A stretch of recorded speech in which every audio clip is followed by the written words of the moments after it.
story starts on a rainy day. A boy hidden in the bushes, waiting for prey to be trapped in his trap. But there's no luck. He was just about to give up. But suddenly, a sparrow comes and attacks him directly. The boy swings the huge pan to attack the sparrow.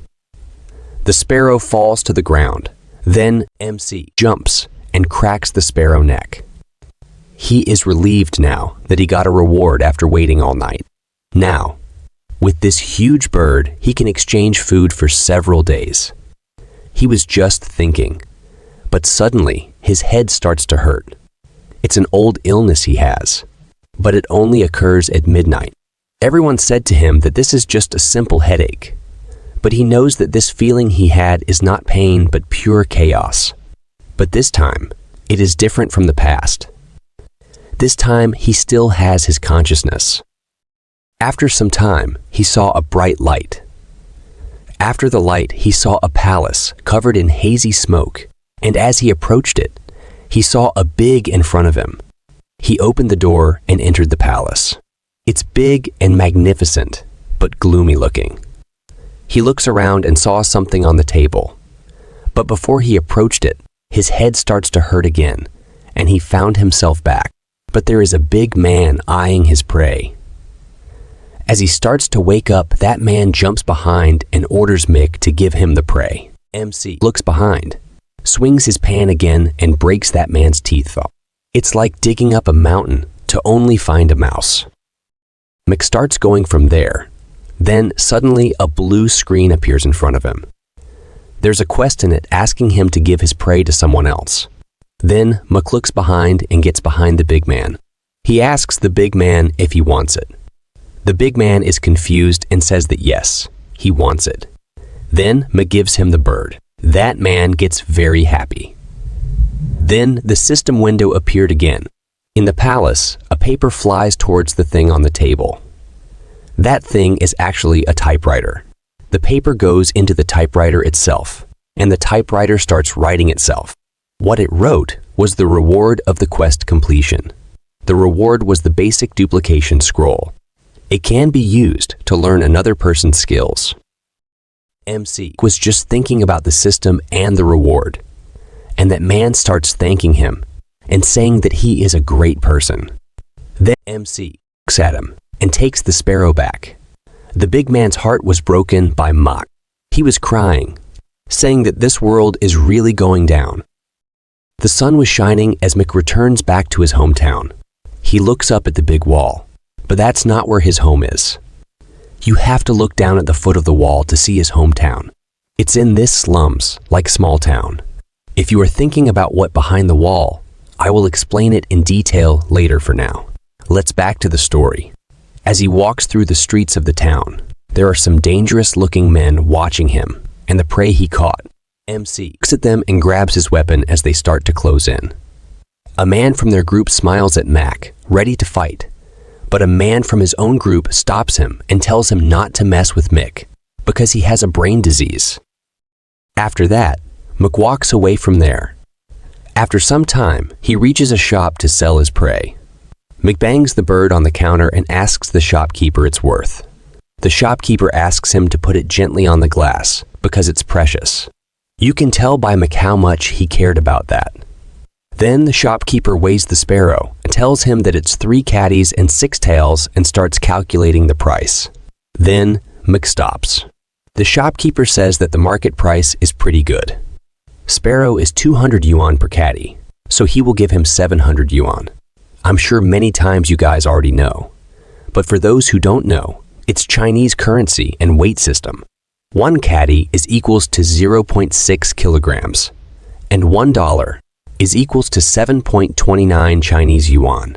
For now, it keeps changing a little bit. Let's get back to the story. Mick says that it's too little. Then shopkeeper says that there is indeed a lack of food in the barrier, but everything has a price and they have to follow laws. Then Mick stopped him and said that the winter is coming and there are fewer sparrows, and he won't take less than 900. The shopkeeper shakes his head. So, Mick took the sparrow and started walking away, saying that he will sell it to another shopkeeper. Then the shopkeeper stops him and said that he will take it for 900. and he should not delay the tuition of Lu Yuan. Then ask what he said before. Shopkeeper says that don't delay tuition, then macask before that. At this time, shopkeeper know that he got up. You are smart. You know how to complete the sentence. Shopkeeper says that how much he wants to sell. Then Mek said that he will sold for 1,200 or else he go to see Leo Li, another shopkeeper. Shopkeeper was very angry, but he has to agree because the people of the stronghold management will come to collect exotic animal. Now, let me explain a little about the stronghold. The wall and the city behind it is called stronghold, and the people outside the stronghold is called refugees. And if you are thinking that bird from before is a crow, not a sparrow, then you are wrong. This world is a world after a catastrophe other. Details later when needed. Let's get back to the story. Shopkeeper started counting and he only have 1198. Shopkeeper gives him the money. It almost make the spirit of the shopkeeper leaves his body. MC says that he will take 2 yuan later than McSee's a cotton jacket and asked shopkeeper how much is it worth. Shopkeeper asks if he wants for himself too. The price of it is 490. MC says that he is not cold. Then he asks the price of antibiotics. Shopkeeper told him that 1 pill costs 210. He needs to take the medicine for 3 days. He will give him 3 pills for just 620. He also give him another iodophor. MC says that there no need. It usually doesn't get infection in winter. Then shopkeeper gives MC the jacket and asked him not to kill the sparrow next time catch one, because there are nobles in the barrier who want to raise and play with them. Barrier and stronghold is the same thing. MC says that it's not a problem, but he will take more money. Then MC go back to his home where his brother Lu Yuan is studying. His brother is very happy after seeing MC. Ask him how is his homework. MC brother says that it's good. Then he asks EMC when he can start hunting with him. Then MC told him that a person can die anytime when hunting. So he should go to school and learn science. Or something else. It's better than hunting, and the knowledge is the most important. Then he gives him an example that no matter what is going wrong in the town, no one would target a teacher. He also wants to learn, but the tuition is too expensive. He says that he saved some part of the sparrow before selling it, so he will cock them for him. MC brother Lu Yuan saw the injury on MC hand, and he got worried about it, but MC told him that it's just a small injury. After that, he starts cooking, then give all the food to his brother and ask him to eat it full. Lu Yuan asked MC, what about him and what he will eat? MC told him that he is fine. Then MC lay down on his bed, which is made out of dry grass. He started thinking about the palace he saw earlier. Then he found himself in that mysterious space where the palace exists. So he entered the palace again. MC name is Ren Xiaosu. So I'll call him Ren from now on. After Ren entered the palace, he looks around and tries to touch the wall, but his hand passes through it. So the palace might exist only in his imagination, not in reality. Then he walks near a typewriter where he finds the page the typewriter wrote before. Ren looks at the page and realizes that it's the mission he did before. Then he looks at the typewriter. Typewriter keys have words like justice, integrity, harmony, and friendship. Ren thinks if it's telling him to be a good person in a world where even having morality is a luxury. There is a woman outside Ren's house. She tries to enter the house, but Ren's brother Lu Yuan puts a knife to her throat. She is shocked and afraid. But when he looks at her, clearly, he recognizes her. She is called Xiaoyu. She asks about Ren because she heard that he is injured. Lu Yuan tells her that a sparrow scratched his arm. She looks genuinely worried. Lu Yuan tells her that she is 8 years older than his brother Ren, so she doesn't have to look after Ren so much. She says that she sees both of them as her younger brothers. She seems flustered to me. Lu Yuan doesn't seem to be convinced by that. Then she tells him that she is leaving now, so he should just tell his brother that she came by when he wakes up. Lu Yuan cold-heartedly says, okay, After that, she leaves the house. After she leaves, Lu Yuan stands from where he is seated on the door with his knife and a serious look in his eyes. Rin wakes up and tells him not to bully Ixioyu all the time. Lu Yuan tells Rin that she's dirty. He caught her smoking a few days ago, and you can only get cigarettes from the Stronghold factory, so she probably got them from being with random men. And he thinks that she's approaching Rin because he always brings something back from hunting. Now I am with Lu Yuan. He has valid worries.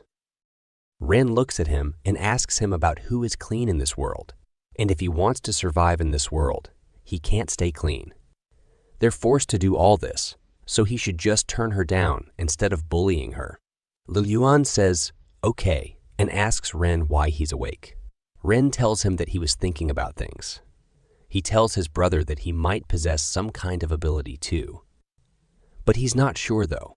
There are already rumors in this world that some people possess special abilities, but he didn't believe them until he saw Lu Yuan's ability. His ability is luck, but after he wishes for something, there's a rebound. Lu Yuan gets sick after that. Usually he gets a fever. Then Lu Yuan sees a shooting star. He tries to make a wish, but Rin stops him because of the rebound. Then Lu Yuan asks Rin about why shooting stars come and go so quickly.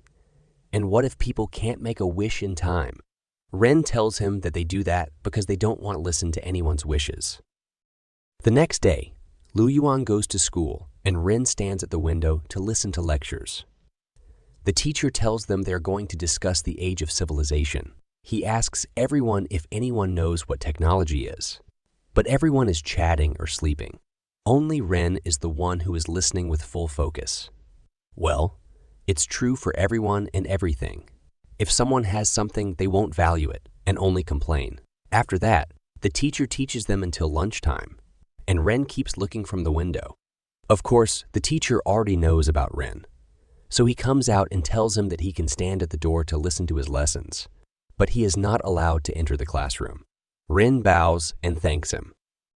After that, when the teacher is eating, Ren gives him a cigarette and thanks him again. What kind of thanks is this? He even was proud about this.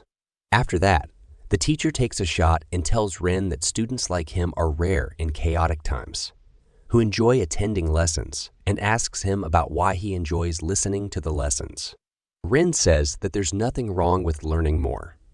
Plus, the teacher is the most respected person in the town. With his status, no one will steal crops from his garden. Looks like the old health is not good, but he still smokes. Ren asks him a question. He asks if humans had a lot of technology before the cataclysm. So why did everything disappear? The teacher tells him that it was all lost through the generations. After the cataclysm, people were happy to just survive. Why would they bother to gain knowledge? Then Ren says that there has to be some information that remained. The teacher looks at the wall and says that there are, but only a few people possess such knowledge. Then Ren asks why they don't tear the wall down. Most wild beasts won't attack people on their own, and if everyone lives together, the wolves won't dare to attack even without the stronghold. Plus, if the stronghold is destroyed, more people will gain access to the lost information, and they can rebuild civilization. The teacher takes another shot and tells him that as long as danger exists outside, the refugees have to depend on the stronghold to make a living. In that way, the stronghold will gain a large force of cheap labor. The organizations behind the stronghold won't let the wall fall. Why would those who profit behind the walls give up a stronghold that gives them a natural class superiority? Then the teacher quietly puts the cigarette to smoke the rest later. Then he says that it's time for class while stealthily hiding the remaining cigarette. Then he says that he is going to change because the one he is wearing right now reeks of cigarettes, and that's not good for the students. Ren says that it's all right for him to smell him.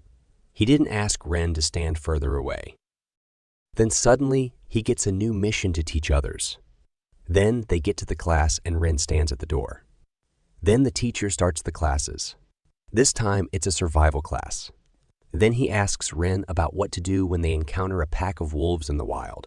Ren was surprised at first, Then he tells them that if he encounters a pack of wolves, he will try to choose an upland. The wide field of vision, along with the greenery and wind, will make it an auspicious burial place. Everyone is silent after hearing that, but Ren is thinking about why the mission didn't complete despite teaching the correct thing. The teacher coughs to change the mood. Then he tells that not to mention a wolf pack. The outcome will be the same even if they encounter a lone wolf.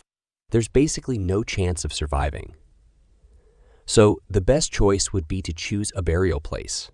The teacher is surprised and tells him that he can sit in the classroom for the future lessons. Also, he will be teaching the survival lessons. Ren is very happy to hear that. Then a notification window pops up again.